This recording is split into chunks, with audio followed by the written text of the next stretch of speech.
Hello everyone, this is Husketeer here, back with some more Bronze League Heroes! I want to give my entire heart and soul to that intro, and it's been a long time, guys. It has been far too long to be completely precise since we have casted Bronze League Heroes. It has been many moons, but we are back now with a vengeance. Of course, a big thanks to my friend Sinvicta. He is the one who has sorted through countless bad games to bring us the very best of the very worst. I'll put his links down below. He actually makes tons of videos. He's a good guy. So big thanks to him for sorting through them. If you would like to send replays, huskyreplays@gmail.com. Do make sure that they are on the newest patch, as sorting through older patch ones is a pain in the butt because it loads an old version of StarCraft.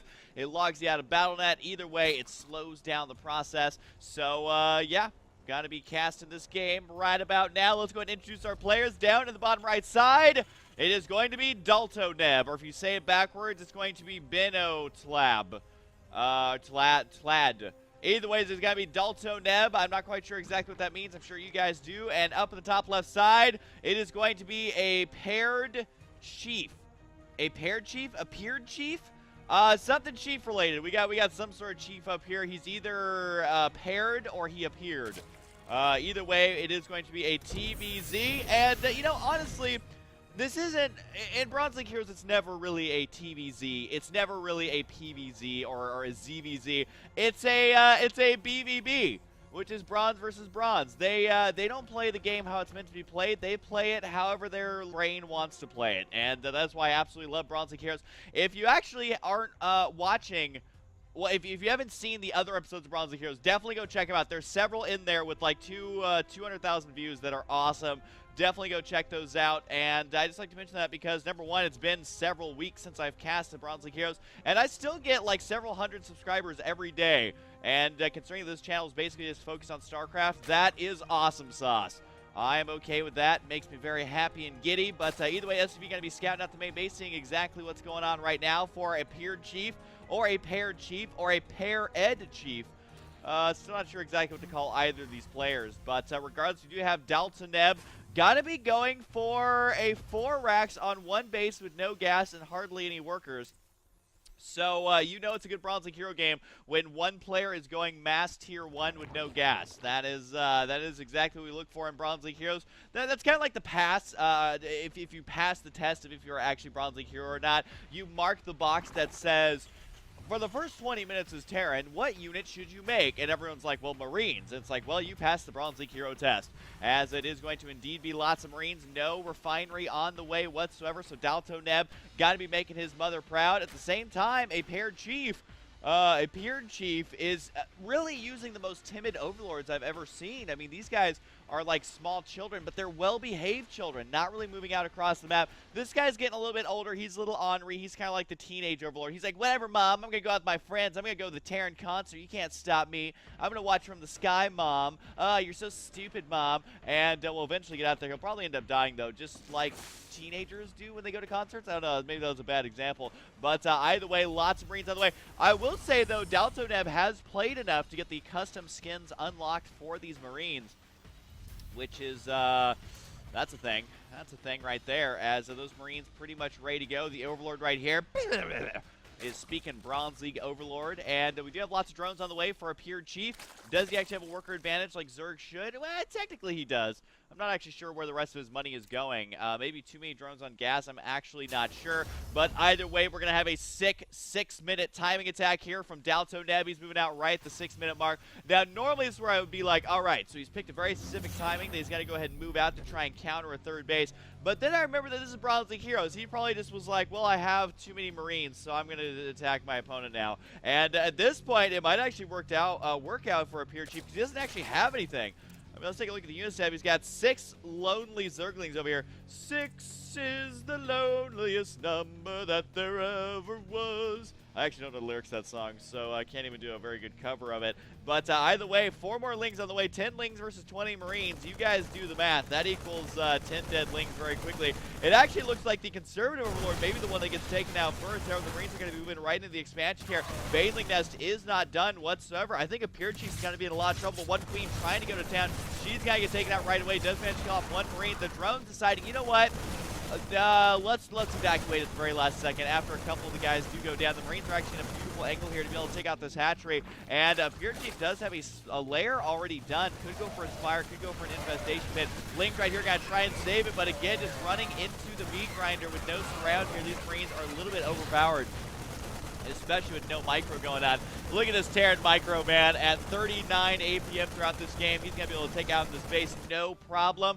And honestly, Bronze League Hero ain't about macro. It ain't about micro. It's about really kind of just getting lucky, I feel like. And so far, these Marines are going to be quite lucky. Broodlings over here will actually be able to kill off lots of them. This is the only time Broodlings are actually useful for anything. Kills off almost every single Marine. This Marine with 9 kills is like, well, got to go ahead and return on home, and that's going to be a fun story to tell everyone back at the base. We'll see if this Marine actually does manage to survive or not. That Overlord's still trying to get out of the way. I think overall, though, we haven't lost any Overlords throughout this game, so that's something. We do have a spine crawler over here. Plus, we do have one lazy drone. He's just got to be hanging out. He's probably traumatized from what happened down at the expansion, to be completely honest. These drones as well, they are shell-shocked. They're just like, no, we're just going to stand over here and stare off into the distance. So no problem there. As Apearedchief saying, you know what, 13 drones and minerals, more than enough. I'm just going to go ahead and mass up my own mass tier 1. And actually, where did that one Marine go? Did he die? Where's that Marine at? Where is he at? Did he survive? He was damaged, wasn't he? Where is he? Oh, there he is. Okay, so he's hanging out over here. He's over at the watchtower. Man, this poor guy, he's definitely earning his minimal paycheck. Actually, do Marines even get paychecks? I think they were criminals, so they don't even get paychecks.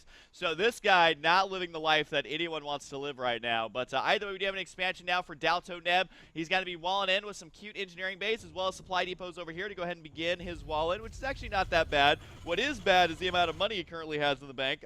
Probably wants to go ahead and spend that, which I'm actually not sure why he's not. There he goes, decides to lift him up. He's got to be doing a switch to some sort of mech, as the factory's going to be landing over there next to these tech lab, one tech lab and one reactor. We'll see exactly what he manages to get off that, but he's got a lot of money, so probably wants to invest that right now, as we'll see exactly what that is going to be used for. Zergling's going to be hanging out over here by the watchtowers. Marines, Marauders, ready to go. We'll see if he actually decides to finish that wall in or not. He does need to start making some stuff. I mean, he's got lots of production. This backbone of this economy is actually not that bad for daltonee. He's got 5 barracks, with 1 constructing, and also 3 factories. He could actually build a pretty sick army if he actually started to build an army.